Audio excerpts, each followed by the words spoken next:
শুধু রিস্কায় কি চালাইবা না অন্য কিছু করবা, অন্য কোনো কাজ করলে আসো আমরা টাকা দিব। দর্শক, নারীরা এভাবেই এগিয়ে যাচ্ছে পুরুষ শাসিত এই সমাজে। কেউ রিক্সা চালিয়ে, কেউ গার্মেন্টসে চাকরি করে, কেউ কোম্পানির চাকরি করে, কেউ বাসা বাড়িতে কাজ করে, কেউ ব্যবসা বাণিজ্য করে, কেউ উদ্যোক্তা হয়ে। এই যে নারী, দেখেন এক বোন ঢাকা শহরের মতো এত জনবহুল এলাকায় এত মানুষের ভিড়ে সে অটো রিক্সা চালিয়ে নিজের সংসার চালায় এবং স্বামীকে সহযোগিতা করে।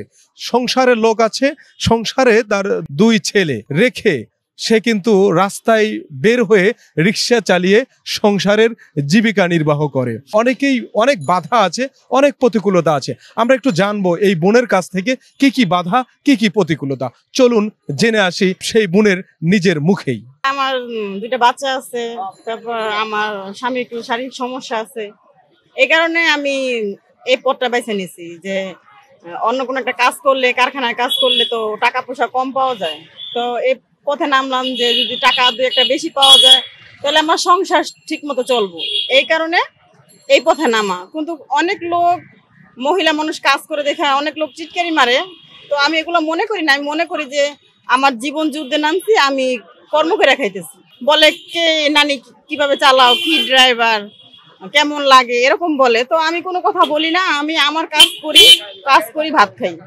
হ্যাঁ, রাত্রে চালাই, বেশি রাত্রে চালাই না, 10টা-11টা পর্যন্ত চালাই। কিন্তু তখনও মানে অনেক লোকে টিটকারি মারে যে শুধু রিস্কায় কি চালাইবা না অন্য কিছু করবা, যদি আসো অন্য কোনো কাজ করলে আসো আমরা টাকা দিব। কিন্তু আমি কোনো কথার উত্তর দেই না, আমি মাথা নিচে করে আমার কাজ আমি করি। কিন্তু ছেলেরা মেয়েদেরা কাজ করলে মনে করে যে ওরা দুর্বল, এই কারণে ওরা নানান কথা বলে। কিন্তু আমি এগুলো গণায় ধরি না, আর সময়ও দিই না। আমার কাজ আমি করি। পথে যেহেতু নামছি, মান সম্মান বজায় কাজ করে রাখাম।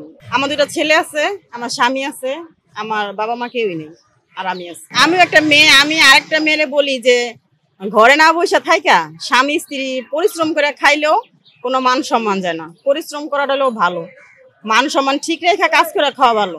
কারখানায় কাজ কিংবা গার্মেন্টসের কাজ, এগুলোর থেকে মানে যার যেই কর্ম, সেই কর্ম তার কাছে অনেক বড়। কর্ম করে খাওয়াটাই হচ্ছে বড়, আর কোনো কথা না। অনেক পুরুষ লোকে দেখে সালাম দেয়, আবার অনেক পুরুষ লোকে টিটকারি মারে, আবার অনেক মহিলারা দেখে বলে যে আপা আপনি যেই এটা বাইছে নিছেন অনেক ভালো হয়েছে, আমরা খুশি হই দেখা যে মহিলা মানুষের কর্ম করে খাইতেছেন। পুরুষেও বলে, কিন্তু অনেক পুরুষের টিটকারি মারে, অনেক মহিলারও টিটকারি মারে। আবার অনেকে সাহস করে রিক্সা উঠে, আবার অনেকে উঠে না। আমি এই গুলিস্তান আছি, তারপরে নিউ মার্কেট, এলিফ্যান্ট রোড, এই টিএসসি, মানে এখান দিয়ে চালাই। রাত্রে 9টা-10টা পর্যন্ত চালাই। না না, রাত্রে কোনো সমস্যা হয় না, কিন্তু যে একটু টিটকারি মারে লোকজন, এই নাহলে এমনি কোনো সমস্যা হয় না এখন।